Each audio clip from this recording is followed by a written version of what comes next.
This conference will now be recorded.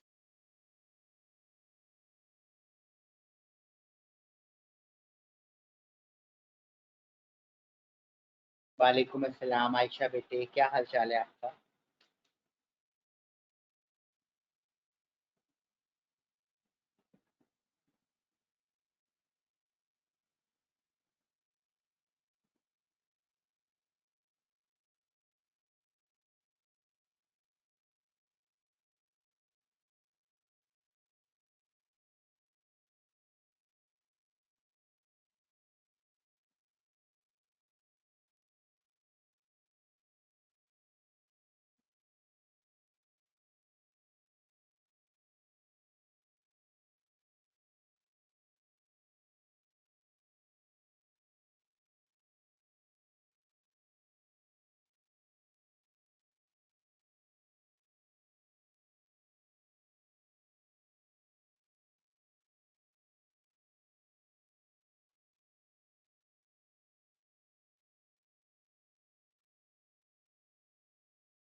अस्सलाम वालेकुम everyone, क्या हाल चाल है बच्चों? कैसे हैं आप सब लोग?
मैं बच्चों का वेट कर रहा हूँ। जैसे सारे बच्चे आते हैं तो फिर इंशाल्लाह ताला हम शुरू करते हैं। ठीक है बेटे, 1-2 मिनट बस मैं वेट कर रहा हूँ तो फिर हम शुरू करेंगे।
सबसे पहले बच्चों मुझे बता दें, मेरी आवाज आप सब लोगों तक आ रही है? कौन कौन आ गया है हमारे पास?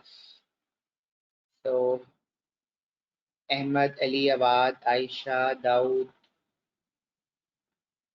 हादिस हैं, निव्यान आ गए हैं, उमैर अली। वालेकुम अस्सलाम जी, वालेकुम अस्सलाम। क्या हाल चाल है बच्चों, कैसी जा रही है पढ़ाई? सबसे पहले आप मुझे बताएं, कल का लेक्चर क्लियर हुआ आप लोगों को कि नहीं?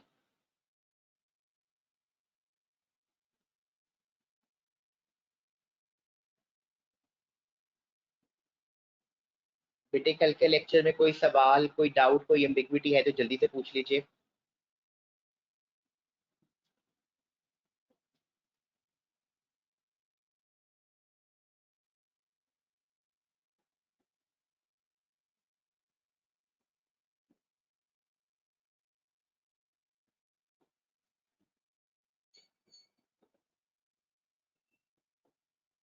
क्लियर है सब कुछ? चलें शुरू करते हैं बच्चों। मैंने कल आप लोगों को क्या पढ़ाया था? बिस्मिल्लाहिर्रहमानिर्रहीम, शुरू अल्लाह के नाम से जो बड़ा ही मेहरबान निहायत ही रहम करने वाला है।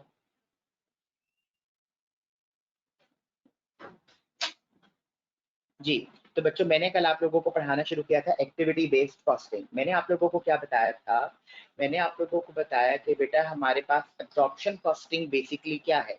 एब्जॉर्प्शन कॉस्टिंग एक कॉस्टिंग मेथड है जो कहता है कि कॉस्ट पर यूनिट में 5 चीजें आनी चाहिए: direct material, direct labour, direct expenses, variable production overhead per unit और fix production overhead per unit. अच्छा, एब्जॉर्प्शन कॉस्टिंग क्या करता है? एब्जॉर्प्शन कॉस्टिंग में जब भी बेटा ओवरहेड का खर्चा कैलकुलेट करना हो, तो एब्जॉर्प्शन कॉस्टिंग वाले ओवरहेड का खर्चा कैलकुलेट करने के लिए बेटा यूज करते हैं OAR।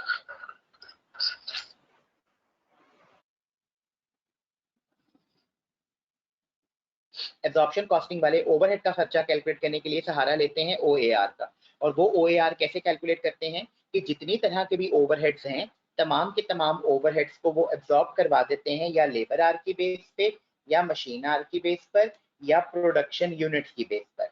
ये जो तीनों बेसिस हैं इनको हम कहते हैं वॉल्यूम बेस्ड एक्टिविटी। तो जब एब्जॉर्प्शन कॉस्टिंग वाले ओवरहेड को लेबर आर की बेस पर एब्जॉर्ब करवाते हैं, जब एब्जॉर्प्शन कॉस्टिंग वाले ओवरहेड को मशीन आर की बेस पर एब्जॉर्ब करवाते हैं, या जब एब्जॉर्प्शन कॉस्टिंग वाले ओवरहेड को प्रोडक्शन यूनिट की बेस पर एब्जॉर्ब करवाते हैं, तो उससे होता क्या है? उससे होता ये है कि बच्चों ज्यादा वॉल्यूम वाली प्रोडक्ट को ज्यादा ओवरहेड चार्ज हो जाते हैं और कम वॉल्यूम वाली प्रोडक्ट को कम ओवरहेड चार्ज हो जाते हैं। इसका मतलब ये है कि एब्जॉर्प्शन कॉस्टिंग चूंकि वॉल्यूम बेस्ड एक्टिविटी यूज करता है, तो जिस प्रोडक्ट का वॉल्यूम ज्यादा होता है वो उसको ज्यादा ओवरहेड चार्ज कर देते हैं, जिसका वॉल्यूम कम होता है वो उसको कम ओवरहेड चार्ज कर देते हैं। ये मैंने आपको पढ़ा दिया था। Thank you so much Syed Ali Hasan याद कराने के लिए। मैंने आज पहले ही ऑनलाइन ऑन कर दी थी, वैसे मैं 100 में से एक दिन ऑन करता हूँ खुद, लेकिन बहुत शुक्रिया, आप मुझे डेली याद करा दिया करो। अच्छा, उसके बाद बच्चों मैंने आपको बताया था कि एब्जॉर्प्शन कॉस्टिंग में हमने ये रियलाइज किया कि भी एब्जॉर्प्शन कॉस्टिंग वाले गलती क्या कर रहे हैं? वो ये गलती कर रहे हैं कि ओवरहेड कोई एक टाइप ऑफ ओवरहेड नहीं है, ओवरहेड तो बहुत तरह के हैं। तो हर एक ओवरहेड को उसकी असल एक्टिविटी की बेस पे एब्जॉर्ब करवाना चाहिए, ना कि एज्यूम्ड एक्टिविटी की बेस पर एब्जॉर्ब करवाया जाए। इसे कहा जाता है, ये क्या है? ये है एक्टिविटी बेस्ड कॉस्टिंग। यानी एक्टिविटी बेस्ड कॉस्टिंग ने क्या कहा? एक्टिविटी बेस्ड कॉस्टिंग ने कहा कि भाई हम भी यही 5 एलिमेंट कॉस्ट पर यूनिट में शामिल करेंगे, लेकिन हमारे नजदीक अगर आपके पास 5 तरह के ओवरहेड्स हैं, तो आपको OAR भी 5 तरह के कैलकुलेट करने पड़ेंगे। यानी एब्जॉर्प्शन कॉस्टिंग और एक्टिविटी बेस्ड कॉस्टिंग में ये लड़ाई नहीं है कि कॉस्ट पर यूनिट में क्या आना चाहिए और क्या नहीं आना चाहिए।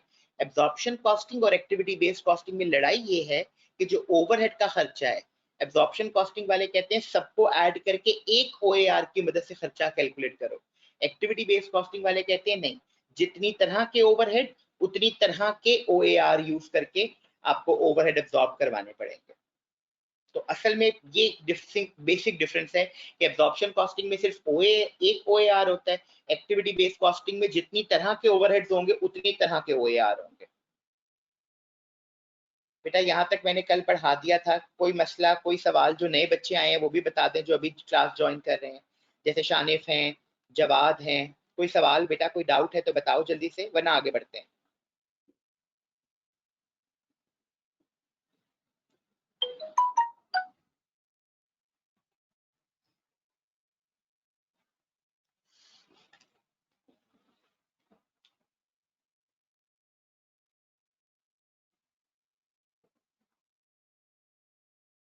चले ठीक है। अच्छा बच्चों अब हम शुरू करते हैं। इधर देखिएगा, बेसिकली इससे पहले आज मैंने आपको एब्जॉर्प्शन एक्टिविटी बेस्ड कॉस्टिंग के ना थ्योरेटिकल पॉइंट्स पढ़ाने हैं, तो ये मैं शुरू करता हूँ। सबसे पहले बेटा एक चीज समझने वाली है, वो आप देखिएगा कि हमारे पास ना 3 तरह के ओवरहेड्स होते हैं। ये गौर से समझिएगा बात। 3 तरह के हमारे पास ओवरहेड होते हैं। एक होता है वेरिएबल ओवरहेड, ये पहली टाइप ऑफ ओवरहेड है, वेरिएबल ओवरहेड। अच्छा वेरिएबल ओवरहेड से के बारे में आप बड़ी नॉर्मली जानते हैं। वेरिएबल ओवरहेड क्या होता है? वो ओवरहेड जो वॉल्यूम के चेंज होने से चेंज होते हैं। ठीक है बच्चों, वेरिएबल ओवरहेड क्या है? वो ओवरहेड जो वॉल्यूम के चेंज होने से चेंज होते हैं। वॉल्यूम का मतलब है प्रोडक्शन, यानी प्रोडक्शन ज्यादा होगी तो ओवरहेड ज्यादा होंगे, प्रोडक्शन कम होगी तो ओवरहेड कम होंगे। ऐसे ओवरहेड को हम कहते हैं वेरिएबल ओवरहेड। इसका मतलब है ये ओवरहेड इनकर किसकी वजह से हो रहे होते हैं? वॉल्यूम की वजह से इनकर हो रहे होते हैं। ये बढ़ते किस वजह से हैं? वॉल्यूम की वजह से। ये कम किस वजह से होते हैं? वॉल्यूम की वजह से। तो वेरिएबल ओवरहेड वो ओवरहेड है जो वॉल्यूम की वजह से इनकर होते हैं और वॉल्यूम की ही वजह से चेंज होते हैं। अच्छा, एक्टिविटी बेस्ड कॉस्टिंग वाले जब वेरिएबल ओवरहेड को एब्जॉर्ब करवाएंगे तो बेटा वो क्या एक्टिविटी यूज करेंगे? Volume based activity. क्यों वॉल्यूम बेस्ड एक्टिविटी? क्योंकि बेटा वेरिएबल ओवरहेड इनकर ही किसकी बेस पर होते हैं? वॉल्यूम की बेस पर। तो इसके लिए जो एक्टिविटी यूज की जाएगी वो कौन सी एक्टिविटी होगी? Volume based activity. और जो एब्जॉर्प्शन कॉस्टिंग वाले हैं वो तो माशाल्लाह तमाम ओवरहेड्स को ही किसकी बेस पर एब्जॉर्ब करवाते हैं? वॉल्यूम बेस्ड एक्टिविटी की बेस पर। ठीक है, तो मैंने आप लोगों को क्या बताया कि वेरिएबल ओवरहेड वो ओवरहेड है जो वॉल्यूम के चेंज होने से चेंज होते हैं, जो वॉल्यूम की वजह से इनकर होते हैं। तो इनको हम एब्जॉर्ब किसकी बेस पे करवाएंगे? वॉल्यूम की बेस पे करवाएंगे। अब आ जाते हैं बेटा, जो दूसरी टाइप ऑफ ओवरहेड है वो है फिक्स्ड ओवरहेड। फिक्स्ड ओवरहेड क्या है? बेटा फिक्स्ड ओवरहेड होते हैं the overhead which do not change with the change in volume. यानी ये वो ओवरहेड है जो चेंज ही नहीं होते, जो कांस्टेंट रहते हैं। जैसे फैक्ट्री का रेंट है, सुपरवाइजर की सैलरी है, डेप्रीसिएशन है, इंश्योरेंस है। ये वो खर्चे हैं जो चेंज ही नहीं होते, किसी भी वजह से चेंज नहीं होते। यानी प्रोडक्शन कम हो, प्रोडक्शन ज्यादा हो, प्रोडक्शन ना हो, ये खर्चा फिक्स है। अच्छा, अब एक्टिविटी बेस्ड कॉस्टिंग वालों ने कहा इसको किसकी बेस पर एब्जॉर्ब करें? क्योंकि इसके पीछे तो कोई एक्टिविटी है ही नहीं। क्योंकि कोई भी एक्टिविटी परफॉर्म ना हो रही हो तब भी ये खर्चा इनकर होता ही होता है। तो उन्होंने कहा कि भाई हमारे पास मजबूरी है, एक्टिविटी बेस्ड कॉस्टिंग वालों ने कहा हमारे पास मजबूरी है, हम इसको वॉल्यूम बेस्ड एक्टिविटी की बेस पर ही एब्जॉर्ब करवाएंगे, क्योंकि इनकी तो कोई एक्टिविटी होती ही नहीं है।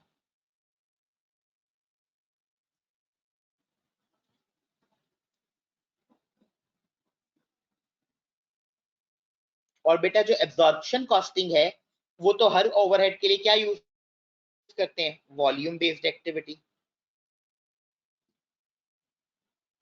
जी जी हमाद, क्लास स्टार्ट हो गई है, मैंने पढ़ाना भी शुरू कर दिया है। आपको आवाज नहीं आ रही? हमाद आपको आवाज आ रही है बेटे?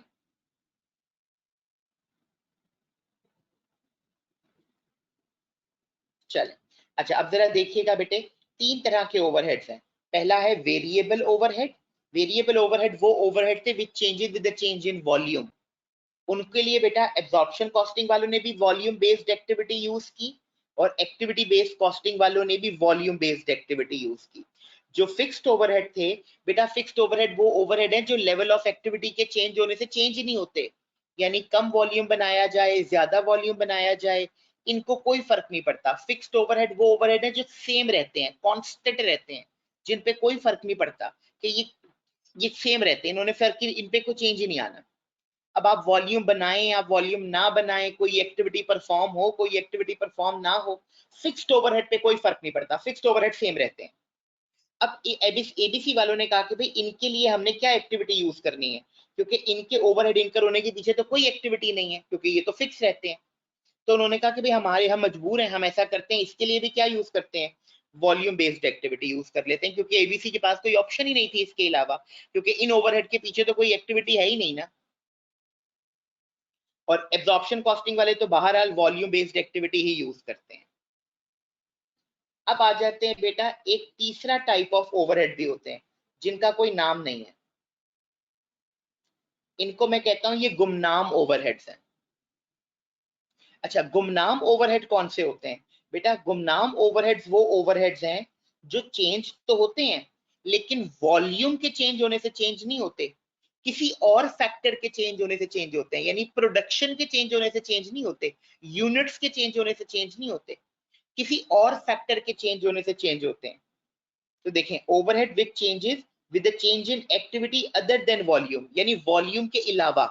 जैसे सेटअप कॉस्ट, बेटा सेटअप कॉस्ट वॉल्यूम के ज्यादा कम होने से ज्यादा कम नहीं होती, setup cost number of setups के कम ज्यादा होने से ऊपर नीचे होती है। जैसे ऑर्डरिंग कॉस्ट, बेटा ऑर्डरिंग कॉस्ट वॉल्यूम के कम ज्यादा होने से ऊपर नीचे नहीं होती, ordering cost number of orders के ऊपर नीचे होने की वजह से कॉस्ट ज्यादा कम होती है।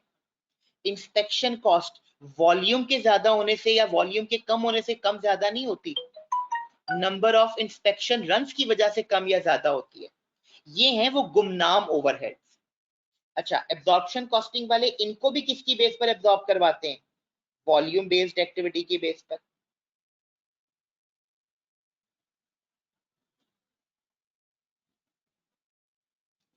लेकिन एक्टिविटी बेस्ड कॉस्टिंग वाले कहते हैं कि नहीं, ये ओवरहेड चूंकि वॉल्यूम के चेंज होने से चेंज नहीं हो रहे, ये किसकी बेस पर चेंज हो रहे हैं? एक्टिविटी की बेस पर चेंज हो रहे हैं। तो इनके लिए इनकी सही करेक्ट एक्टिविटीज यूज की जानी चाहिए। तो एक्टिविटी बेस्ड कॉस्टिंग वाले इसको किसकी बेस पर एब्जॉर्ब करवाएंगे? एक्चुअल एक्टिविटी के बेस पर।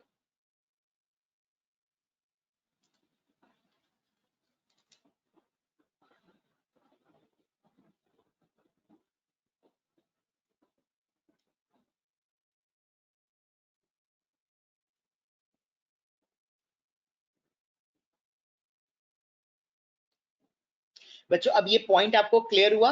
मैंने आपको बताया कि तीन तरह के ओवरहेड्स होते हैं, वेरिएबल ओवरहेड, फिक्स्ड ओवरहेड और गुमनाम ओवरहेड।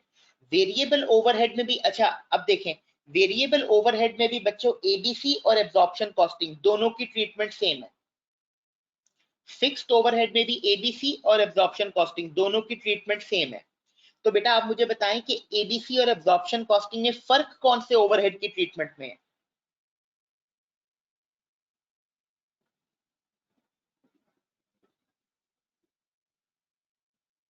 बेटे मुझे बताइए कि एब्जॉर्प्शन कॉस्टिंग और एक्टिविटी बेस्ड कॉस्टिंग में फर्क कौन सी ट्रीटमेंट में है, कौन से ओवरहेड की ट्रीटमेंट में है?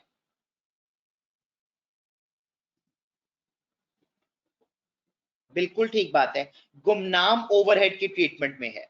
क्योंकि बेटा जो वेरिएबल ओवरहेड है उनकी भी एब्जॉर्प्शन कॉस्टिंग और एक्टिविटी बेस्ड कॉस्टिंग में ट्रीटमेंट सेम है, फिक्स्ड की भी सेम है।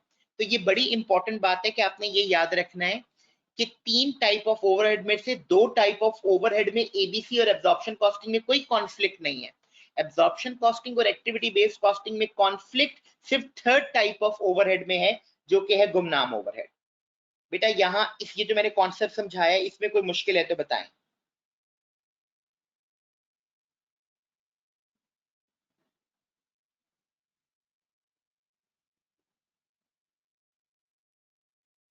पक्का क्लियर हो गया?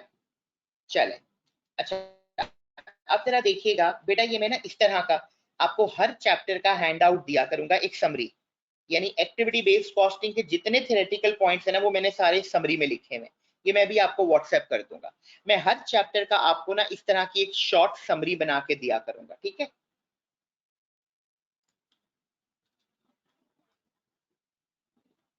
तो अभी मैं आप लोगों को बेटा एक्टिविटी बेस्ड कॉस्टिंग की समरी है।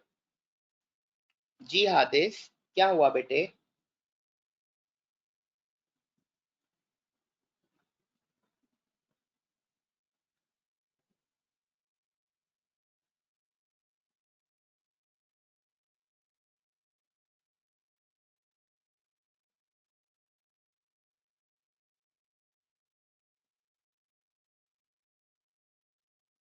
चलें जी, तो बच्चों मैं आपको बता रहा था एक्टिविटी बेस्ड कॉस्टिंग के थ्योरेटिकल पॉइंट्स में अब आप लोगों को करवाऊंगा, ठीक है? सबसे पहले बेटा हम लोगों ने पढ़ना है step of activity based costing, यानी एक्टिविटी बेस्ड कॉस्टिंग को इंप्लीमेंट करने के क्या क्या स्टेप्स हैं। तो बेटा एक्टिविटी बेस्ड कॉस्टिंग को इंप्लीमेंट करने का जो पहला स्टेप है वो है identify organization major activities creating overheads. यानी सबसे पहले आप ये आइडेंटिफाई करो कि ओवरहेड इनकर हो क्यों रहे हैं, वो कौन सी एक्टिविटीज है जिनकी वजह से ओवरहेड इनकर होते हैं। ठीक है बच्चों, जैसे मैं आपको एक एग्जांपल देता हूं कि मैंने क्या किया, मैंने ऑर्गेनाइजेशन में 2 एक्टिविटीज आइडेंटिफाई की हैं जिनकी वजह से ओवरहेड इनकर होते हैं। मैंने कहा भाई प्लेसिंग ऑर्डर, यानी जब जब मैं ऑर्डर प्लेस करता हूं तब भी ओवरहेड इनकर होते हैं, और क्रिएटिंग सेटअप, जब जब मैं सेटअप क्रिएट करता हूं तब भी ओवरहेड इनकर होते हैं। बेटा क्लियर हो गया? तो मैंने क्या किया है, सारे बच्चों गौर से देखिएगा। सबसे पहला स्टेप है कि आपने आइडेंटिफाई करना है कि ओवरहेड इनकर होते किन एक्टिविटीज की वजह से हैं। तो जैसे मैंने एग्जांपल के तौर पे लिख दिया कि जी मुझे पता है ऑर्डर प्लेस करने की वजह से भी ओवरहेड इनकर हो रहे हैं और सेटअप क्रिएट करने की वजह से भी ओवरहेड इनकर हो रहे हैं। अगला स्टेप क्या है? अगला स्टेप है collect cost related to each activity in a separate cost pool. यानी अब आपने क्या करना है कि हर एक्टिविटी की कॉस्ट को अलग अलग रिकॉर्ड करें, यानी ऑर्डर प्लेस करने की कॉस्ट अलग रिकॉर्ड करें, सेटअप क्रिएट करने की कॉस्ट अलग रिकॉर्ड करें। ठीक है, ऑर्डर प्लेस करने की कॉस्ट अलग रिकॉर्ड करें, सेटअप क्रिएट करने की कॉस्ट अलग रिकॉर्ड करें। अच्छा, तो बेटा अगर हम ऑर्डर प्लेस करने की बात करें, इधर देखिएगा जरा, तो जब हम ऑर्डर प्लेस करने की बात करते हैं तो ऑर्डर प्लेस करने पे कौन कौन सी कॉस्ट लगती है? फॉर एग्जांपल टेलीफोन की कॉस्ट लगेगी,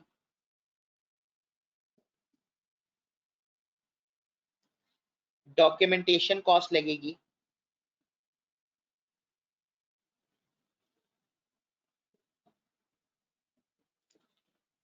ट्रांसपोर्टेशन कॉस्ट लगेगी,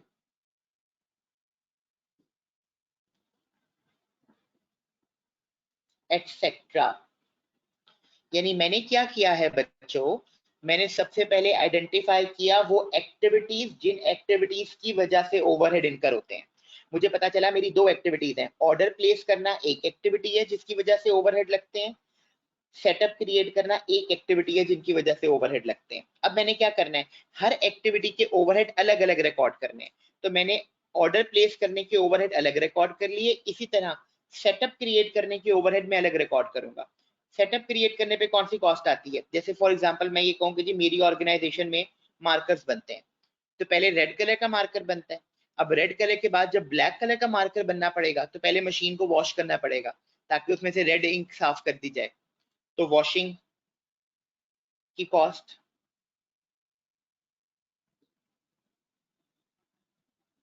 ठीक है। फिर बच्चों उसको ड्राई, मशीन को ड्राई करने की कॉस्ट,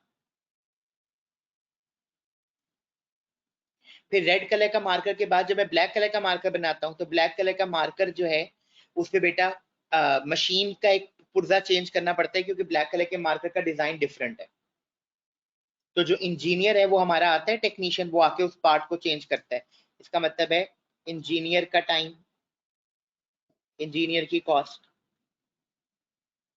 ये एक कॉस्ट आ गई। ये मैं क्या कर रहा हूं बच्चों, गौर से देखिएगा जरा, मैं क्या कर रहा हूं, मैंने यहाँ पे क्या किया, मैंने बेसिकली सबसे पहले एक्टिविटी आइडेंटिफाई की जिसकी वजह से कॉस्ट लगती है। अब हर एक्टिविटी की कॉस्ट मैंने अलग रिकॉर्ड करना शुरू कर दी, यानी ये एक एक्टिविटी की कॉस्ट है और ये एक एक्टिविटी की कॉस्ट। समझ आ गई बच्चों? नेक्स्ट स्टेप होता है identify factor causing change in the cost of these activities. यानी अब वो आप फैक्टर आइडेंटिफाई करो जिसकी वजह से इस कॉस्ट में चेंज आ रहा है। यानी अब मैं ये चेक करूंगा कि भाई ऑर्डर प्लेस करना, ये जो सारी कॉस्ट है ये किस वजह से इनकर होती है या ये किस वजह से चेंज होती है, क्या ये वॉल्यूम की वजह से चेंज होती है। तो मैं जब पता लगाऊंगा तो मुझे पता चलेगा कि नहीं भाई, ये जो ऑर्डर प्लेस करने की कॉस्ट है ये वॉल्यूम की वजह से कम या ज्यादा नहीं होती, ये नंबर ऑफ ऑर्डर्स की वजह से कम या ज्यादा होती है। इसी तरह सेटअप कॉस्ट, मैंने देखा कि भाई सेटअप कॉस्ट किस वजह से ज्यादा या कम होती है, तो पता चला कि setup cost number of setups की वजह से कम या ज्यादा होती है, वॉल्यूम की वजह से कम या ज्यादा नहीं होती। तो पहला स्टेप क्या था, पहला स्टेप था आपने आइडेंटिफाई किया कि कौन सी एक्टिविटीज है जिनकी वजह से ओवरहेड इनकर होते हैं। अगला स्टेप आपने वो उन हर एक्टिविटी की कॉस्ट अलग अलग रिकॉर्ड की। जब आपने बेटा हर एक्टिविटी की कॉस्ट अलग अलग रिकॉर्ड की तो ये जो 3 कॉस्ट थी ये मिलाकर एक कॉस्ट पूल बन गया और ये मिलाकर एक कॉस्ट पूल बन गया। फिर आपने बच्चों ये ढूंढा कि ये ओवरहेड इनकर, ये जो ओवरहेड है इसमें चेंज किस वजह से आ रहा है, ये आपने ढूंढ लिया नंबर ऑफ ऑर्डर्स और नंबर ऑफ सेटअप, ये आ गए कॉस्ट ड्राइवर। यानी आपने कॉस्ट पूल भी आइडेंटिफाई कर लिया और कॉस्ट ड्राइवर भी आइडेंटिफाई कर लिया।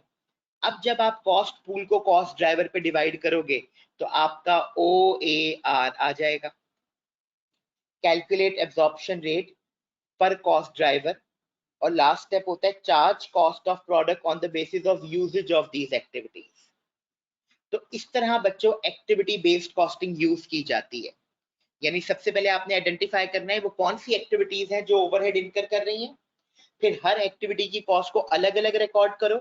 जब आप हर एक्टिविटी की कॉस्ट को अलग अलग रिकॉर्ड करोगे तो वो कॉस्ट ड्राइवर आ जाएगा, फिर सॉरी वो कॉस्ट पूल आ जाएगा। फिर आपने ये देखना है कि ये कॉस्ट किसकी वजह से कम या ज्यादा हो रही है, वो कॉस्ट ड्राइवर आ जाएगा। फिर कॉस्ट पूल को कॉस्ट ड्राइवर पे डिवाइड करें, OAR आ जाएगा, और फिर ओवरहेड एब्जॉर्ब कर दें। बेटा आप मुझे बताएं इन पांचों स्टेप्स में किसी को कोई मसला, कोई एम्बिग्विटी, कोई परेशानी, शिकवा शिकायत, मसला मसाइल?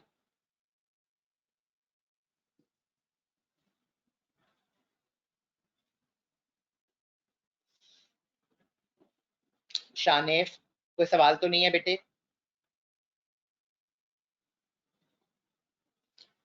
चले बिल्कुल सही है। अब हम बढ़ते हैं अगले पार्ट की तरफ। अब अगले पार्ट में आप लोग जरा देखिएगा बेटे गौर से। अब हम देखते हैं suitability of activity based costing, यानी वो कौन सी ऑर्गेनाइजेशंस हैं जहां पे एक्टिविटी बेस्ड कॉस्टिंग सूटेबल होती है, यानी जहां हम एक्टिविटी बेस्ड कॉस्टिंग यूज कर सकते हैं। तो बेटा पहला जो पॉइंट है वो है नंबर ऑफ प्रोडक्ट्स। ये पहला पॉइंट आपने कंसीडर करना है। बेटा आप मुझे बताओ कि जहां पे सिर्फ एक प्रोडक्ट बन रही है, क्या वहां पे एक्टिविटी बेस्ड कॉस्टिंग यूज करने का कोई फायदा है? यानी अगर सिंगल प्रोडक्ट एनवायरनमेंट है तो क्या वहां एक्टिविटी बेस्ड कॉस्टिंग यूज करने से कोई फायदा होगा? बिल्कुल कोई फायदा नहीं होगा। इसका मतलब है एक्टिविटी बेस्ड कॉस्टिंग यूज करने का वही फायदा होता है जहां प्रोडक्ट एक से ज्यादा हो, क्योंकि अगर एक प्रोडक्ट है तो बेटा फिर तो सारा खर्चा जाना ही एक प्रोडक्ट को है। फिर चाहे सही बेसिस यूज करो, गलत बेसिस यूज करो, एज्यूम्ड बेसिस यूज करो, असल बेसिस यूज करो, कोई फर्क ही नहीं पड़ता। तो याद रखिएगा एक्टिविटी बेस्ड कॉस्टिंग यूज करने का फायदा ही मल्टी प्रोडक्ट एनवायरनमेंट में होता है, सिंगल प्रोडक्ट एनवायरनमेंट में फायदा नहीं होता। अच्छा मल्टी प्रोडक्ट एनवायरनमेंट में भी बेटा फायदा वहां पर होता है जहां जो मल्टीपल प्रोडक्ट्स बन रही हैं वो डिफरेंट हो। ठीक है, यानी डिफरेंट तरह की प्रोडक्ट्स बन रही हो। लेकिन अगर आप चार प्रोडक्ट्स बना रहे हो और चार प्रोडक्ट्स में बहुत स्लाइटली सा फर्क है, ऑलमोस्ट सेम है, तो बेटा अगर चारों प्रोडक्ट ऑलमोस्ट सेम है तो इसका मतलब है चारों पे ओवरहेड भी ऑलमोस्ट सेम ही लग रहे होंगे। तो ऐसी प्रोडक्ट को भी बेटा, ऐसी ऑर्गेनाइजेशन में भी ओवरहेड यूज ABC यूज करने का कोई फायदा नहीं होता। तो अगर आप सिंगल प्रोडक्ट एनवायरनमेंट में हैं तो एक्टिविटी बेस्ड कॉस्टिंग फायदेमंद नहीं है। अगर आप मल्टीपल प्रोडक्ट एनवायरनमेंट में है तो एक्टिविटी बेस्ड कॉस्टिंग फायदेमंद है, लेकिन वो भी स्पेसिफिकली कब, जब प्रोडक्ट डिफरेंट नेचर की बन रही हो। पहला पॉइंट समझ आ गया बच्चों?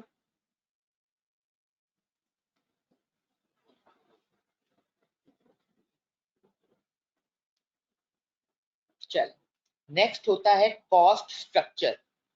ये बड़ा इंपॉर्टेंट है कॉस्ट स्ट्रक्चर, कि बेटा बिजनेस का कॉस्ट स्ट्रक्चर कैसा है। जैसे बेटा फॉर एग्जांपल अगर मैं बात करूं, पहली कंपनी है, कंपनी नंबर 1, उसका टोटल खर्चे में से 25% खर्चा ओवरहेड का है और 75% खर्चा डायरेक्ट कॉस्ट का है, यानी उसकी डायरेक्ट कॉस्ट ज्यादा है और ओवरहेड्स कम है। तो इसको एब्जॉर्प्शन कॉस्टिंग यूज करनी चाहिए या एक्टिविटी बेस्ड कॉस्टिंग?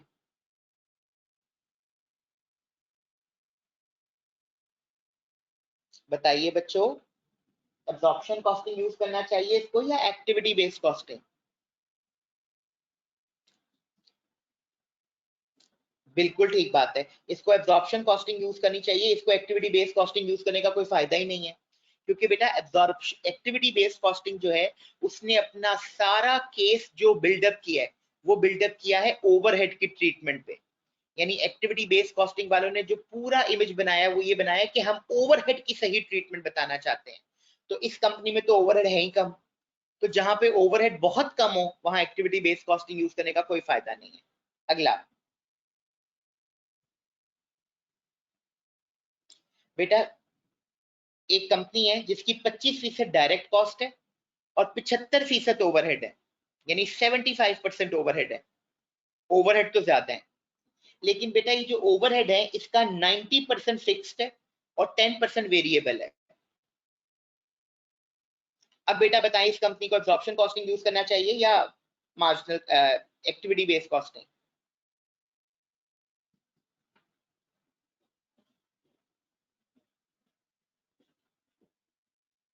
इसको बेटा एब्जॉर्प्शन कॉस्टिंग यूज करना चाहिए, इसको एक्टिविटी बेस्ड कॉस्टिंग यूज नहीं करना चाहिए।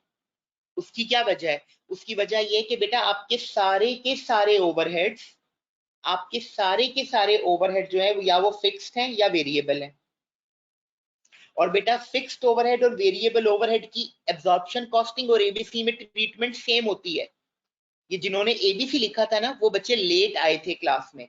मैंने क्लास के शुरू में ये कॉन्सेप्ट पढ़ाया है वेरिएबल ओवरहेड का, गुमनाम का और फिक्स्ड ओवरहेड का। ये आप लोगों ने नहीं पढ़ा हुआ। अब जब ये वीडियो अपलोड होगी ना कल, तो आप देख लीजिएगा इसको। तो बेटा बात देखें कि आपके 90% ओवरहेड फिक्स्ड है, 10% ओवरहेड वेरिएबल है, यानी सारे ओवरहेड या तो फिक्स्ड है या वेरिएबल है। अब अगर आप बेटा एब्जॉर्प्शन कॉस्टिंग छोड़कर एबीसी पे भी चले जाओगे तो कोई फर्क नहीं पड़ेगा, क्योंकि फिक्स्ड ओवरहेड और वेरिएबल ओवरहेड की ट्रीटमेंट एब्जॉर्प्शन और एबीसी दोनों में सेम होती है।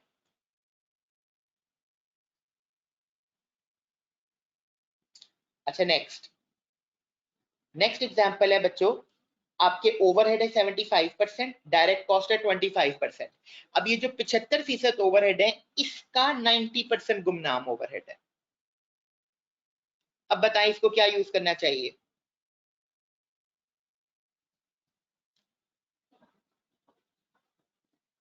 बिल्कुल ठीक है। अब इसको एब्जॉर्प्शन कॉस्टिंग नहीं एक्टिविटी बेस्ड कॉस्टिंग यूज करनी चाहिए। क्यों? पहली बात तो ये कि आपका ओवरहेड का पोर्शन ज्यादा है और डायरेक्ट कॉस्ट का पोर्शन कम है, और ओवरहेड भी वो ज्यादा है जो एक्टिविटी बेस्ड कॉस्टिंग की वजह से अफेक्ट होते हैं। तो इसका मतलब है बेटा कॉस्ट स्ट्रक्चर जो होता है कंपनी का, that play a very important role. अगर कंपनी का कॉस्ट स्ट्रक्चर जो है, अगर कंपनी का कॉस्ट स्ट्रक्चर जो है उसमें ओवरहेड का पोर्शन सिग्निफिकेंट है और उन सिग्निफिकेंट ओवरहेड में से भी गुमनाम ओवरहेड ज्यादा है, तो एक्टिविटी बेस्ड कॉस्टिंग यूज करने का फायदा होगा। लेकिन अगर आपके ओवरहेड्स कम है या गुमनाम ओवरहेड्स कम है तो एक्टिविटी बेस्ड कॉस्टिंग यूज करने का कोई फायदा नहीं होगा। बताइए समझ आई या नहीं आई?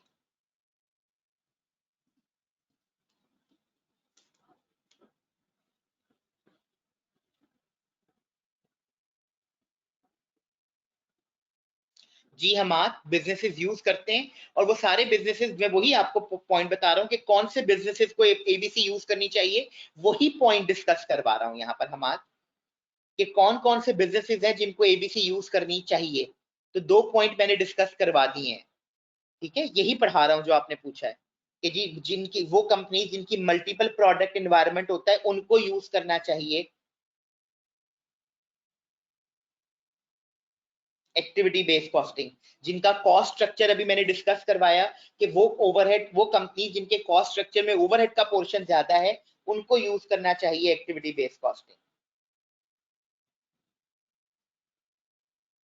जी मल्टीनेशनल, इससे कोई फर्क नहीं पड़ता कि मल्टीनेशनल कंपनी है या लोकल कंपनी है, इससे फर्क नहीं पड़ता। फर्क इससे पड़ता है कि प्रोडक्ट सिंगल है या मल्टीपल है।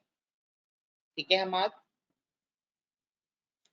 अच्छा नेक्स्ट होता है बेटा cost benefit analysis. Cost benefit analysis का क्या मतलब है बेटा? एक बात याद रखिएगा, बिजनेस में आपने कुछ भी करना है, कुछ भी आपने बिजनेस में करना है, उसके लिए कॉस्ट बेनिफिट एनालिसिस करना बड़ा जरूरी है। यानी आपने एनालिसिस करना है कि इस काम को करने की कॉस्ट कितनी है और इस काम को करने के बेनिफिट्स कितने हैं। तो अगर तो एक्टिविटी बेस्ड कॉस्टिंग यूज करने के बेनिफिट ज्यादा हैं और कॉस्ट कम है, तब तो आप एक्टिविटी बेस्ड कॉस्टिंग यूज करो। अगर एक्टिविटी बेस्ड कॉस्टिंग यूज करने की कॉस्ट कम है और बेनिफिट ज्यादा है, तो आप एक्टिविटी बेस्ड कॉस्टिंग यूज करेंगे। लेकिन अगर कॉस्ट ज्यादा है और बेनिफिट्स कम है, तो बेटा फिर एक्टिविटी बेस्ड कॉस्टिंग यूज करने का कोई फायदा नहीं है, क्योंकि बेटा एक्टिविटी बेस्ड कॉस्टिंग एक एक्सपेंसिव स्ट्रक्चर है। ठीक है, एक्टिविटी बेस्ड कॉस्टिंग में आपको ज्यादा टाइम लगता है, क्योंकि हर ओवरहेड की वजह ढूंढनी है, फिर उनको उनकी एक्टिविटीज की बेस पर एब्जॉर्ब करवाना है। ठीक है, तो अगर तो एक्टिविटी बेस्ड कॉस्टिंग यूज करने से फायदा ज्यादा हो रहा है और कॉस्ट कम लग रही है, तब तो ठीक है, तब एबीसी यूज करें। लेकिन अगर फायदा कम है, कॉस्ट ज्यादा लग रही है, तो फिर कोई यूज करने का फायदा नहीं है।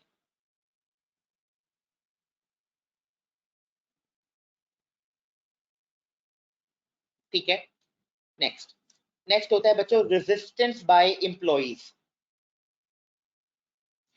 तैयार फिर भी बेटा एब्जॉर्प्शन कॉस्टिंग ही ज्यादा फायदेमंद है ना, क्योंकि प्रोडक्ट ही एक जैसी है सबकी।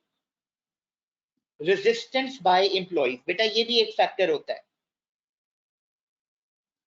कि बेटा जब आप एब्जॉर्प्शन कॉस्टिंग से जा रहे हैं एक्टिविटी बेस्ड कॉस्टिंग की तरफ, बेटा ये एक ह्यूमन नेचर होती है कि जो लोग होते हैं ना, उनको चेंजेस पसंद नहीं होते। वो कहते हैं जो जैसा चल रहा है वैसे ही चलता जाना चाहिए।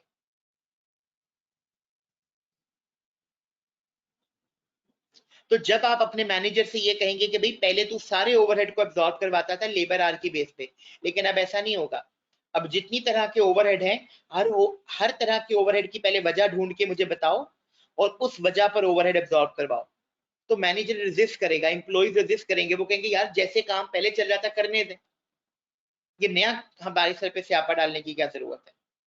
तो जब भी आप कोई नया कॉस्टिंग मेथड या कोई नया तरीका ऑर्गेनाइजेशन में लेकर आना चाहते हैं, ऑर्गेनाइजेशन में कोई चेंज लेके आना चाहते हैं, तो एम्प्लॉइज हमेशा रेजिस्ट करते हैं।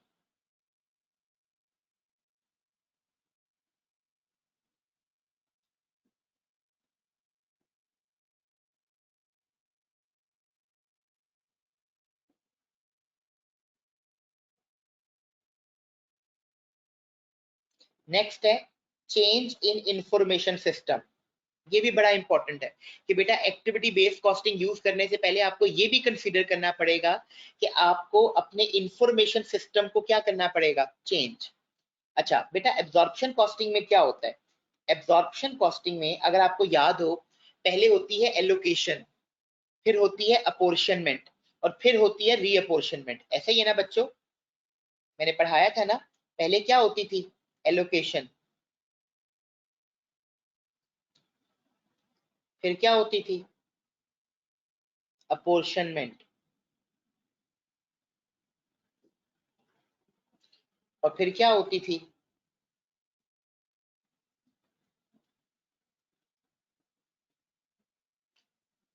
रीअपोर्शनमेंट। अच्छा इन तीनों स्टेप्स में आप अगर देखो तो ओवरहेड्स किसको चार्ज हो रहे होते थे, ओवरहेड्स चार्ज हो रहे होते थे डिपार्टमेंट को। किसको चार्ज हो रहे होते थे, डिपार्टमेंट्स को।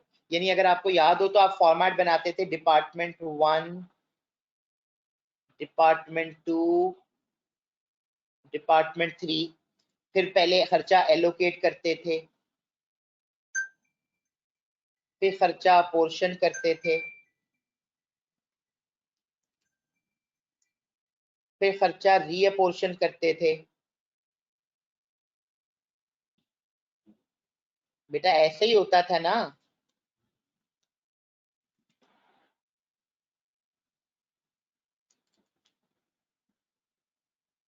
यानी एलोकेशन, अपोर्शनमेंट, रीअपोर्शनमेंट में आप खर्चा चार्ज करते थे डिपार्टमेंट को, फिर ओएआर कैलकुलेट करके खर्चा डिपार्टमेंट से चार्ज होता था प्रोडक्ट को। इसका मतलब है कि आपका जो एब्जॉर्प्शन कॉस्टिंग सिस्टम है, एब्जॉर्प्शन कॉस्टिंग सिस्टम में जितनी तरह के भी ओवरहेड्स हैं, पहले वो किसको चार्ज होते हैं, डिपार्टमेंट को, और डिपार्टमेंट से कहां चार्ज होते हैं, प्रोडक्ट को। तो इसका मतलब है पहले, करंटली एब्जॉर्प्शन कॉस्टिंग यूज करने से पहले आपका जो बेटा इंफॉर्मेशन सिस्टम है, वो ओवरहेड्स को रिकॉर्ड करता है डिपार्टमेंट के पॉइंट ऑफ व्यू से। यानी डिपार्टमेंट ए का खर्चा, डिपार्टमेंट बी का खर्चा, डिपार्टमेंट सी का खर्चा। यानी आप पहले ओवरहेड्स को डिपार्टमेंट को चार्ज कर रहे हैं, फिर प्रोडक्ट को चार्ज कर रहे हैं। तो आपका जो इंफॉर्मेशन सिस्टम है वो डाटा कलेक्ट भी इसी तरह करता है, डिपार्टमेंट की कॉस्ट, फिर डिपार्टमेंट से प्रोडक्ट को कॉस्ट। लेकिन अगर आप एक्टिविटी बेस्ड कॉस्टिंग यूज करेंगे, तो एक्टिविटी बेस्ड कॉस्टिंग में बच्चों अब आपने ओवरहेड्स डिपार्टमेंट को चार्ज नहीं करने, अब आपने ओवरहेड्स एक्टिविटीज को चार्ज करने हैं, यानी setup cost number of setups को चार्ज होगी, ordering cost number of orders को चार्ज होगी, inspection cost number of inspection run को चार्ज होगी। यानी अब आपने ओवरहेड्स को उनकी एक्टिविटीज को चार्ज करना है, और एक्टिविटी से खर्चा किसको चार्ज होगा? प्रोडक्ट को। इसका मतलब है अब आपने इंफॉर्मेशन जो कलेक्ट करनी है, कॉस्ट का जो डाटा कलेक्ट करना है, वो डिपार्टमेंट वाइज कलेक्ट नहीं करना, वो एक्टिविटी वाइज कलेक्ट करना है। तो पहले आपका इंफॉर्मेशन सिस्टम डाटा कलेक्ट कर रहा था डिपार्टमेंट वाइज, और पहले आपका इंफॉर्मेशन सिस्टम आपको ये नहीं बताता था कि ओवरहेड इनकर होने के पीछे वजह क्या है। लेकिन अब आपका जो इंफॉर्मेशन सिस्टम है वो डाटा रिकॉर्ड करेगा, कलेक्ट करेगा एक्टिविटी वाइज, और अब आपके इंफॉर्मेशन सिस्टम को ये भी बताना पड़ेगा कि ओवरहेड इनकर हो क्यों रहे हैं। तो इसका मतलब है बेटा आपको अपने एग्जिस्टिंग इंफॉर्मेशन सिस्टम में चेंजेस करनी पड़ेंगी, तो इस चेंजेस करने पे भी कॉस्ट आती है। तो फिर कॉस्ट बेनिफिट एनालिसिस करना पड़ेगा कि क्या कॉस्ट जो एक्स्ट्रा हो रही है वो एक्स्ट्रा बेनिफिट की वजह से जस्टिफाई भी हो रही है या नहीं हो रही। बच्चों बताइए समझ आई कि नहीं आई?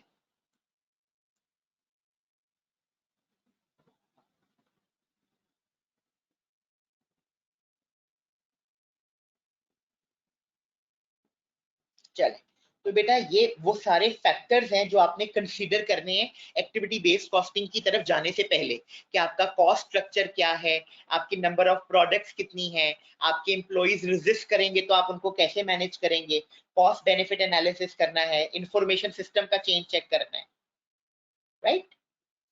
अब हम आ जाते हैं advantages and disadvantages of activity based costing पे, कि एक्टिविटी बेस्ड कॉस्टिंग के फायदे क्या हैं और एक्टिविटी बेस्ड कॉस्टिंग के नुकसान क्या हैं।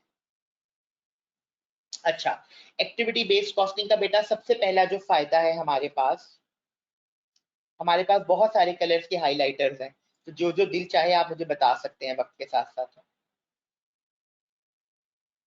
जी, तो बेटा पहला जो एक्टिविटी बेस्ड कॉस्टिंग का फायदा है वो है एक्यूरेट कॉस्ट कैलकुलेशन।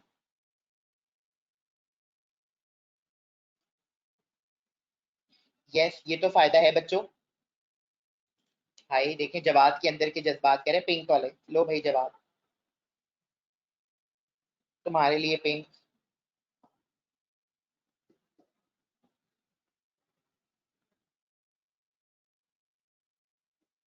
ठीक है, एक्यूरेट कॉस्ट कैलकुलेशन। बेटा एक्टिविटी बेस्ड कॉस्टिंग यूज करने से तो फायदा यही होता है, हमने कहा था कि एब्जॉर्प्शन कॉस्टिंग वाले ओवरहेड्स को उनकी रियल एक्टिविटीज पे एब्जॉर्ब नहीं करवाते, जिसकी वजह से किसी प्रोडक्ट को कम ओवरहेड चार्ज हो जाते हैं, किसी प्रोडक्ट को ज्यादा ओवरहेड चार्ज हो जाते हैं। लेकिन अगर आप एक्टिविटी बेस्ड कॉस्टिंग यूज करेंगे तो एक्टिविटी बेस्ड कॉस्टिंग यूज करने से क्या फायदा होगा? एक्टिविटी बेस्ड कॉस्टिंग यूज करने से फायदा ये होगा कि आपकी जो ओवरहेड्स हैं वो ज्यादा एक्यूरेट कैलकुलेट होंगे, फिर आपकी कॉस्ट एक्यूरेट कैलकुलेट होगी। क्लियर हो गया बच्चों? फिर बच्चों नेक्स्ट एक्यूरेट सेलिंग प्राइस, ये भी फायदा है। बेटा जब आप कॉस्ट एक्यूरेट कैलकुलेट करोगे तो उस कॉस्ट की बेस पर जो सेलिंग प्राइस कैलकुलेट होगी वो भी एक्यूरेट कैलकुलेट होगी, ये भी फायदा है। Next, better cost control. बेटा ये एक्टिविटी बेस्ड कॉस्टिंग का बड़ा इंपॉर्टेंट पॉइंट है। बेटा देखें, एब्जॉर्प्शन कॉस्टिंग जब आप यूज करते हैं तो आप सारे ओवरहेड को एब्जॉर्ब करवाते हैं या लेबर आर की बेस पे या मशीन आर की बेस पर। यानी जब आप एब्जॉर्प्शन कॉस्टिंग यूज कर रहे हैं तो आप ओवरहेड को एब्जॉर्ब करवा रहे हैं या तो लेबर आर की बेस पर या मशीन आर की बेस पर। इसका मतलब है कभी आपने एब्जॉर्प्शन कॉस्टिंग में ये जानने की कोशिश ही नहीं की कि ओवरहेड इनकर हो क्यों रहे हैं, ओवरहेड इनकर होने के पीछे वजह क्या है।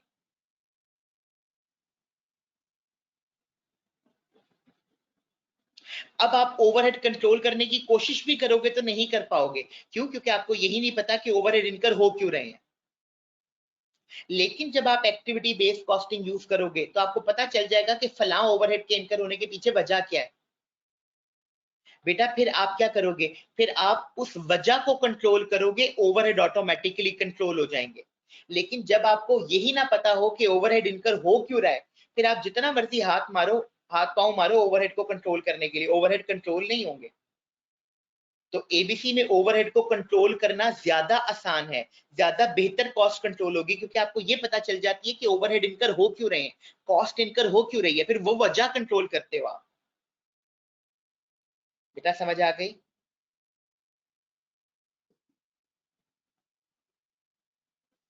Next, better decision making. जी बच्चों, ज्यादा बेहतर डिसीजन हो सकता है। डिसीजन मेकिंग कौन सा?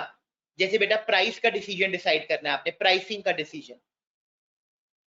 तो बेटा अगर आप कॉस्ट एक्यूरेट कैलकुलेट करोगे तो उस कॉस्ट की बेस पर जो फैसले आपने करने हैं वो भी एक्यूरेट हो जाएंगे। जैसे प्राइसिंग का डिसीजन करना है, प्रोडक्ट कितने की बिकनी चाहिए, प्रोडक्ट की क्या प्राइस होनी चाहिए, प्रोडक्ट पे कितना डिस्काउंट देना चाहिए, ये डिसीजन बेहतर हो सकेंगे। लेकिन अगर आपको प्रोडक्ट की कॉस्ट का ही एक्यूरेटली नहीं पता कि प्रोडक्ट पे खर्चा कितना हो रहा है, फिर आप कैसे करोगे काम? फिर तो मुश्किल हो जाएगा आपके लिए। नेक्स्ट, बेटर प्लानिंग,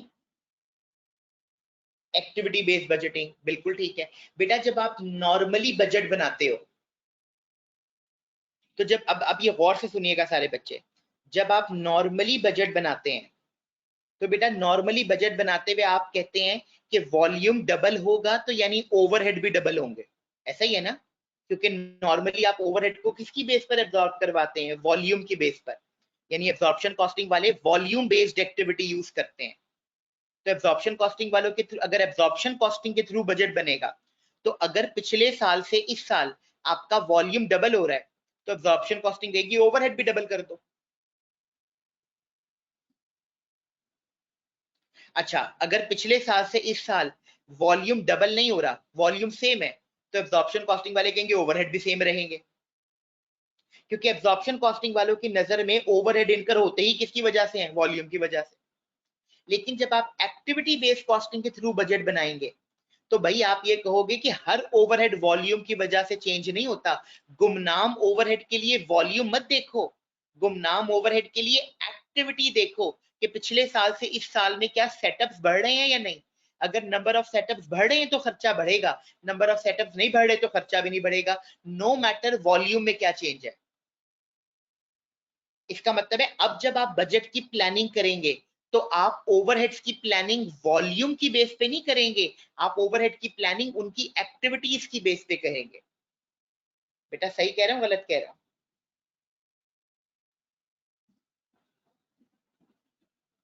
क्लियर हो गया आपको ये वाला पॉइंट? तो एक्टिविटी बेस्ड कॉस्टिंग आपको बजट बनाने में भी मदद करता है और आपको प्लानिंग करने में भी मदद करता है। अभी हम पढ़ेंगे भी, एक पूरा बजट होता है एक्टिविटी बेस्ड बजटिंग। अच्छा नेक्स्ट, बेटर परफॉर्मेंस मेजरमेंट। बेटा बेटर परफॉर्मेंस मेजरमेंट का क्या मतलब है?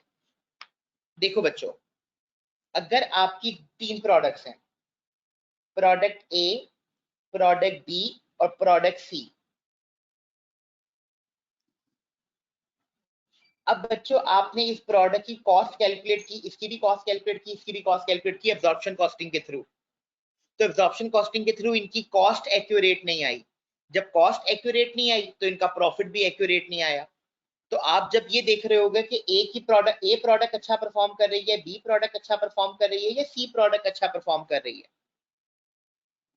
तो आप परफॉर्मेंस सही इवैल्यूएट नहीं कर पाओगे। लेकिन जब आप एक्टिविटी बेस्ड कॉस्टिंग यूज करोगे तो ए की कॉस्ट भी एक्यूरेट कैलकुलेट होगी, बी की कॉस्ट भी एक्यूरेटली कैलकुलेट होगी, सी की कॉस्ट भी एक्यूरेटली कैलकुलेट होगी। तो जब आप ए बी और सी तीनों की कॉस्ट एक्यूरेटली कैलकुलेट करोगे तो बेटा फिर उनका प्रॉफिट भी एक्यूरेट आएगा और इनकी परफॉर्मेंस इवैल्यूएट करना भी आसान हो जाएगा। ठीक है? अच्छा, इसको आप एक और तरीके से भी देख सकते हो, इसका मतलब एक और पर्सपेक्टिव भी हो सकता है। वो ये पर्सपेक्टिव है कि जनरली हम क्या कहते हैं, गौर से देखिएगा।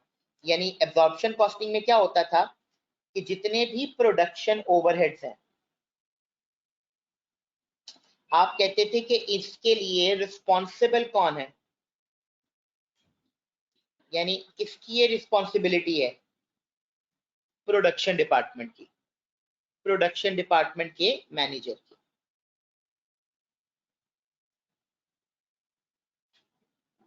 बच्चों क्लियर हो गया?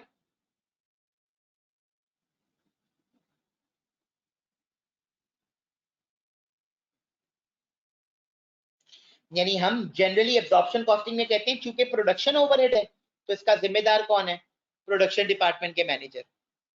लेकिन बेटा अब और अगर ये ज्यादा ओवरहेड, ये ओवरहेड ज्यादा होंगे तो आप कहेंगे मैनेजर तेरी परफॉर्मेंस अच्छी नहीं है। अगर प्रोडक्शन ओवरहेड कम होंगे तो आप कहेंगे मैनेजर तेरी परफॉर्मेंस अच्छी है। लेकिन जब आप एक्टिविटी बेस्ड कॉस्टिंग यूज करेंगे तो आपको पता चलेगा ये प्रोडक्शन ओवरहेड बहुत तरह के हैं। जैसे ऑर्डरिंग कॉस्ट है। अब ऑर्डरिंग कॉस्ट बेटा किस वजह से इनकर होती है, ऑर्डरिंग कॉस्ट इनकर होती है नंबर ऑफ ऑर्डर्स की वजह से। तो इसका जिम्मेदार परचेज डिपार्टमेंट का मैनेजर होगा, इसका जिम्मेदार प्रोडक्शन डिपार्टमेंट का मैनेजर नहीं होगा। बच्चों सही कह रहे हो गलत कह रहे हो? इसका क्या मतलब है, इसका मतलब है अब आप अगर एक्टिविटी बेस्ड कॉस्टिंग यूज करेंगे तो आप सारे ओवरहेड की जिम्मेदारी प्रोडक्शन डिपार्टमेंट के मैनेजर को नहीं देंगे। आप ये देखेंगे कि कौन सा मैनेजर किस ओवरहेड को कंट्रोल कर सकता है।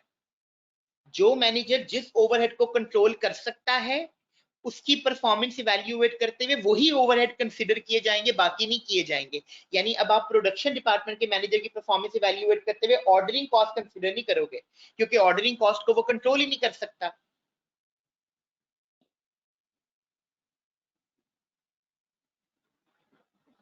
समझ आ गई बेटा? तो बेहतर परफॉर्मेंस मेजर की जा सकती है। बच्चों ये बात क्लियर हो गई आप सब लोगों को? चले, ये थे एडवांटेजेस जी। अब आप बिल्कुल ठीक कह रहे हैं कि जो एब्जॉर्प्शन कॉस्टिंग है उसमें जो कॉस्ट कैलकुलेट होती है और सेलिंग प्राइस कैलकुलेट होती है वो एक्यूरेट नहीं होती। आप सही कह रहे हैं। अच्छा, अब आ जाते हैं डिसएडवांटेजेस पर। डिसएडवांटेजेस क्या है? पहला disadvantage, activity based costing is time consuming.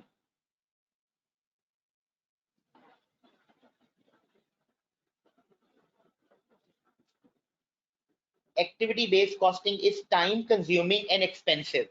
ये तो मैंने अभी बताया है आपको कि एबीसी पे टाइम भी ज्यादा लगता है और ये एक्सपेंसिव मेथड है, क्योंकि इंफॉर्मेशन सिस्टम भी चेंज करना पड़ेगा, टाइम ज्यादा लगेगा तो कॉस्ट ज्यादा लगेगी। तो कभी कभी ये होता है कि एक्टिविटी बेस्ड कॉस्टिंग यूज करने से कॉस्ट ज्यादा बढ़ जाती है, बेनिफिट उतने नहीं बढ़ते। तो बिजनेस को देखना है कि कॉस्ट बेनिफिट एनालिसिस करके इसका फायदा होगा तो यूज करे वरना ना करे।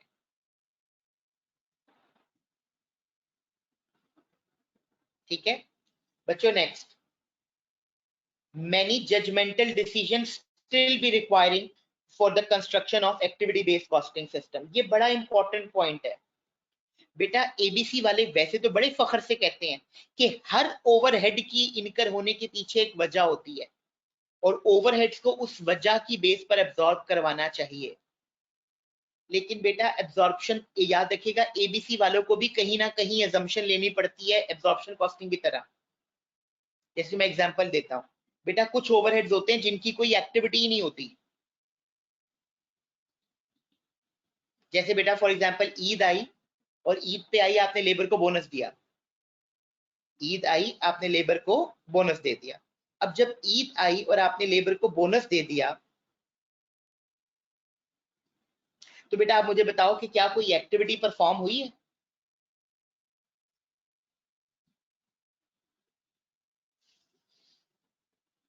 बेटा बताइए।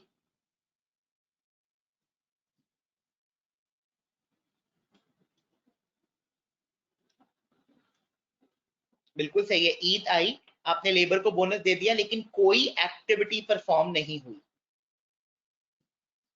तो एक एबीसी वाले कहते हैं ऐसा करते हैं, इनके लिए लेबर आवर रिज्यूम कर लेते हैं। तो एब्जॉर्प्शन कॉस्टिंग वाले कहते हैं बड़े अफसोस की बात है, हम इज्यूम करें तो हम गुनाहगार, तुम इज्यूम करो तो तुम नेक। ये तो गलत है। हम एक्टिविटी की बात कर रहे थे, कोई एक्टिविटी तो नहीं परफॉर्म हुई ना। जैसे setup cost number of setups की वजह से लगती है, तो जो बोनस दिया है उसके लिए कोई एक्टिविटी तो परफॉर्म नहीं ना हुई।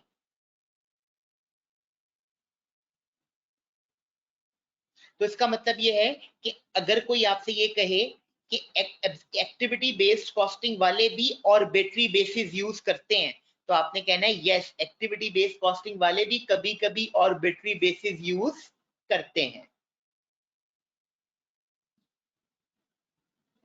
क्लियर हो गया बच्चों? Next, selection of cost driver में नॉट बी इजी, ये भी बड़ा इंपॉर्टेंट है कि बेटे कॉस्ट ड्राइवर की सिलेक्शन आसान नहीं होती। वैसे तो थ्योरेटिकली तो बड़ी लॉजिकल बात लगती है कि हर ओवरहेड के इनकर होने के पीछे एक वजह होती है, वो वजह ढूंढ लें और उसकी बेस पे और ओवरहेड एब्जॉर्ब करवा दें। लेकिन बेटा वजह ढूंढना इतना साधारण भी नहीं है।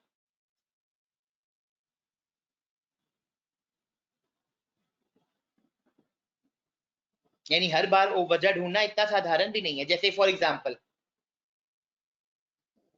अगर इंस्पेक्शन कॉस्ट है, बेटा इंस्पेक्शन कॉस्ट के बारे में बहुत सारे लोग कहते हैं कि इंस्पेक्शन का खर्चा एब्जॉर्ब होना चाहिए on the basis of number of inspections, कि कितनी दफा इंस्पेक्शन हुई। यानी साल में एक दफा इंस्पेक्शन हुई तो खर्चा कम, साल में जिस प्रोडक्ट पे ज्यादा दफा इंस्पेक्शन हुई खर्चा ज्यादा। लेकिन कुछ लोग कहते हैं कि नहीं, खर्चा नंबर ऑफ इंस्पेक्शन की बेस पे नहीं होना चाहिए, खर्चा नंबर ऑफ यूनिट इंस्पेक्टेड की बेस पर होना चाहिए, कि कितने यूनिट इंस्पेक्ट हुए। जिस प्रोडक्ट के ज्यादा यूनिट इंस्पेक्ट हुए उसका खर्चा ज्यादा, जिस प्रोडक्ट के कम यूनिट इंस्पेक्ट हुए खर्चा कम। अब दोनों लोग सही बात कर रहे हैं, तो एब्जॉर्प्शन कॉस्टिंग वाले कहते हैं इज्यूम कर लें, आपको जो बेहतर लग रहा है वो इज्यूम कर लें। तो कभी कभी आपको कॉस्ट ड्राइवर ढूंढना मुश्किल हो जाता है, क्योंकि आपको लगता है इस खर्चे को इनकर होने के पीछे दो एक्टिविटीज हैं और दोनों सही हैं, तो फिर दोनों में से कोई एक एक्टिविटी यूज करनी पड़ती है। इसका मतलब है यहाँ पे भी assumption लेनी पड़ेगी।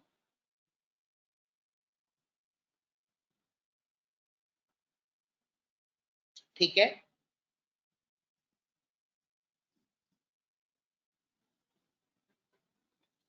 फिर implementing activity based costing often problematic, यानी एक्टिविटी बेस्ड कॉस्टिंग को इंप्लीमेंट करना प्रॉब्लमैटिक होता है। क्यों प्रॉब्लमैटिक होता है? क्योंकि बेटे एक तो टाइम ज्यादा लगेगा, कॉस्ट ज्यादा लगेगी, फिर दूसरी बात ये कि हर ओवरहेड की एक्टिविटी आइडेंटिफाई करनी पड़ेगी आपको, जो मुश्किल है।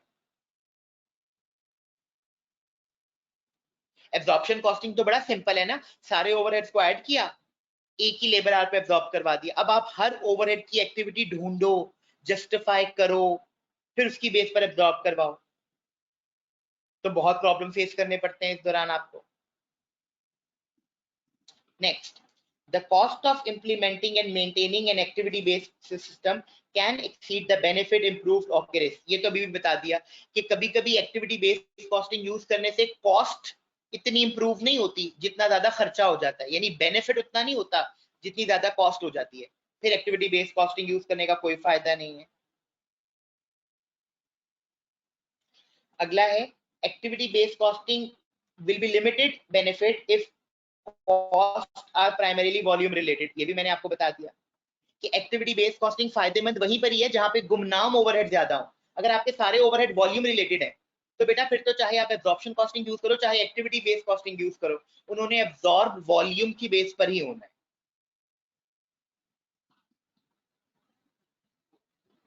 ठीक है, next, reduced benefit if company is producing only one product or a range of product with similar cost।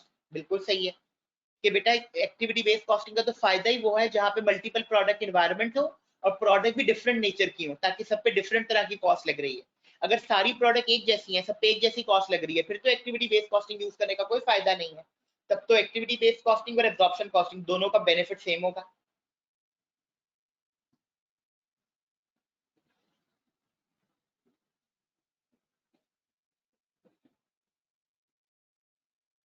अच्छा, लास्ट डिसएडवांटेज क्या है? There must be a reason for using activity-based costing.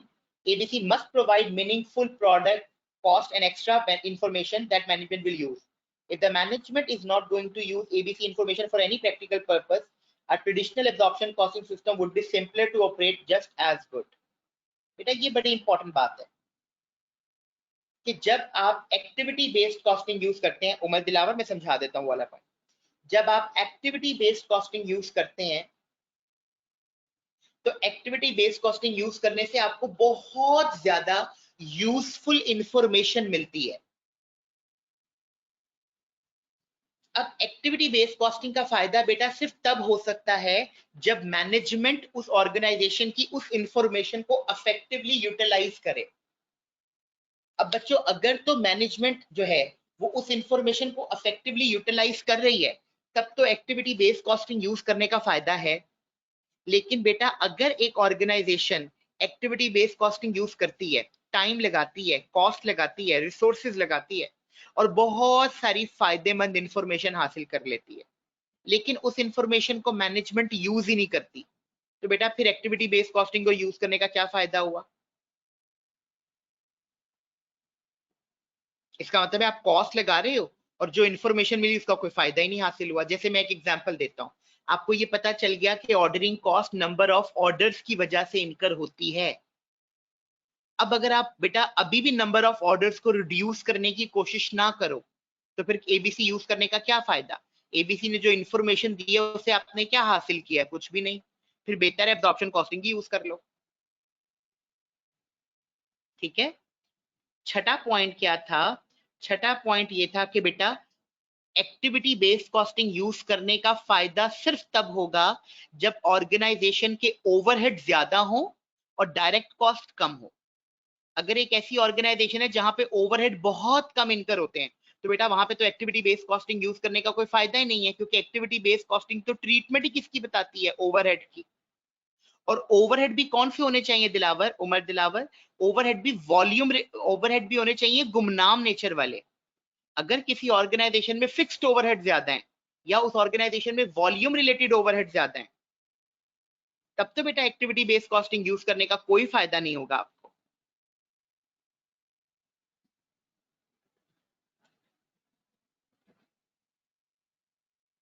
बेटा डिसएडवांटेजेस समझ आए कि नहीं आए?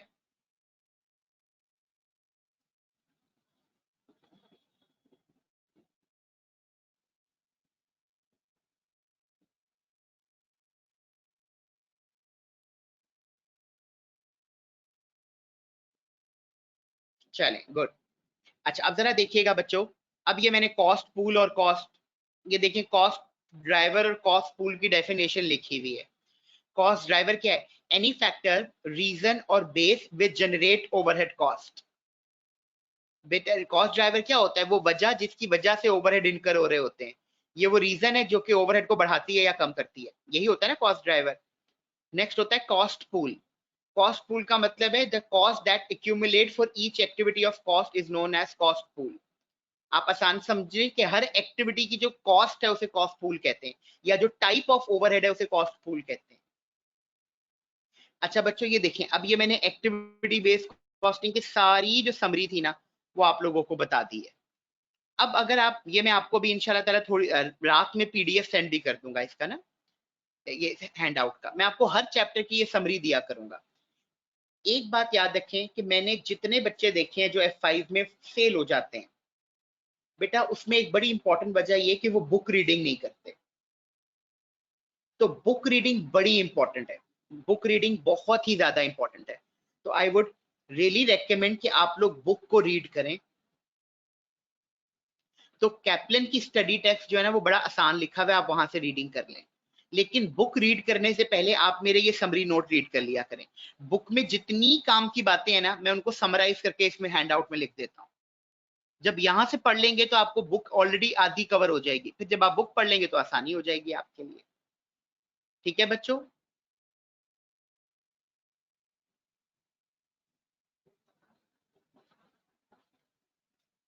अच्छा अभी मैं बेटा आज आपको एक क्वेश्चन सेंड करूंगा एक्टिविटी बेस्ड कॉस्टिंग का, लॉन्ग फॉर्म क्वेश्चन। वो आपकी होम असाइनमेंट होगा, वो आप लोगों ने कल क्लास में करके लेकर आना है एट एनी कॉस्ट। ठीक है, यानी वो क्वेश्चन आप क्लास में करके लेकर आओगे कल हर हाल में, फिर मैं वो डिस्कस करवा दूंगा और साथ में कुछ OTs and OT cases discuss करेंगे और हमारा ये जो चैप्टर है ये कंप्लीट हो जाएगा कल। डन?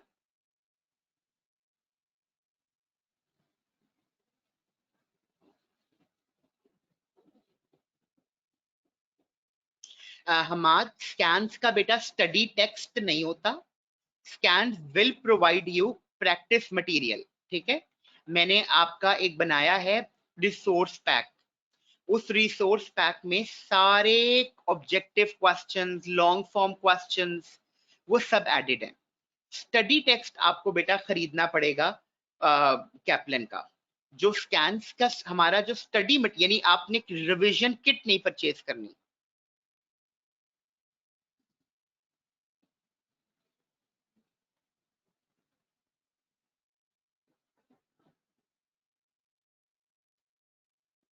अच्छा अच्छा, ठीक है ठीक है, वो बेटे फिर आपको मिल जाएगी, ठीक है, वो आपको मिल जाएगी, आप मैनेजमेंट से बात भी कर सकते हो। ठीक है Hamad, then you can contact the management, they'll definitely get back to you कि क्या इशू है। हमारा जो व्हाट्सएप ग्रुप है आप उसमें देखिए, उनके एडमिन है Qasim, he is the coordinator, तो will definitely sort out your issue. आप उनको उसके साथ सर कासिम के साथ डिस्कस कर लेना।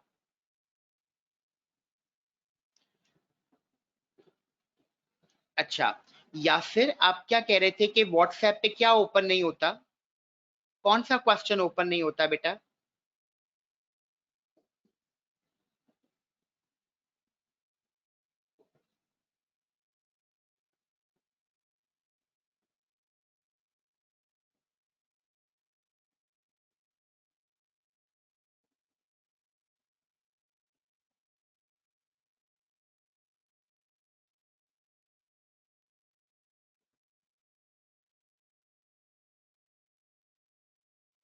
जी जी, मैं पीडीएफ फॉर्म में आपको कन्वर्ट करके भेजूंगा, डोंट वरी, ठीक है। जी जी ठीक है बेटे, मैं कल पीडीएफ फॉर्म में कन्वर्ट करके भेज दूंगा। Jawad, I really don't have an idea about it, मैं सर कासिम से पूछ के आपको बताता हूँ, ठीक है। नहीं नहीं हमाद, बस आपने असाइनमेंट कर लेनी है, मैं डिस्कस करवा दूंगा फिर आपको, ठीक है। सबमिट करने वाली असाइनमेंट अभी कुछ दिनों बाद आएंगी। चले जी, it was all about today's class कल इंशाल्लाह ताला क्लास होती है तो फिर हम देखेंगे, ठीक है। कल मुलाकात होगी बच्चों, अल्लाह हाफिज। जी उमर, जी उमर, उमर बताइए क्या हुआ?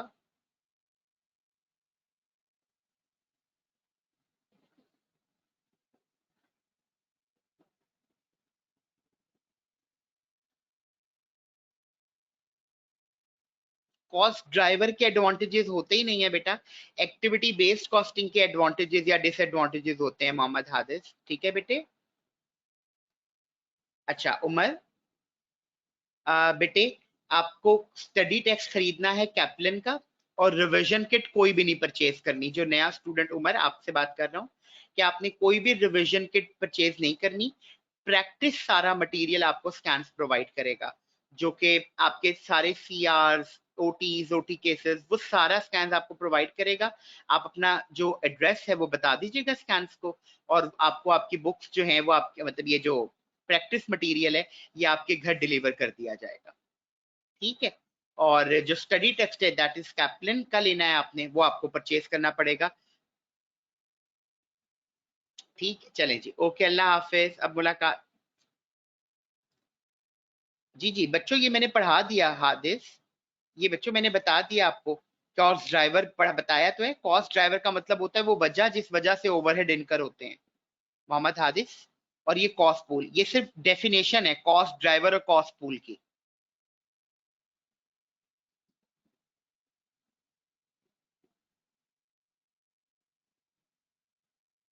चलें, ओके जी, अल्लाह हाफिज।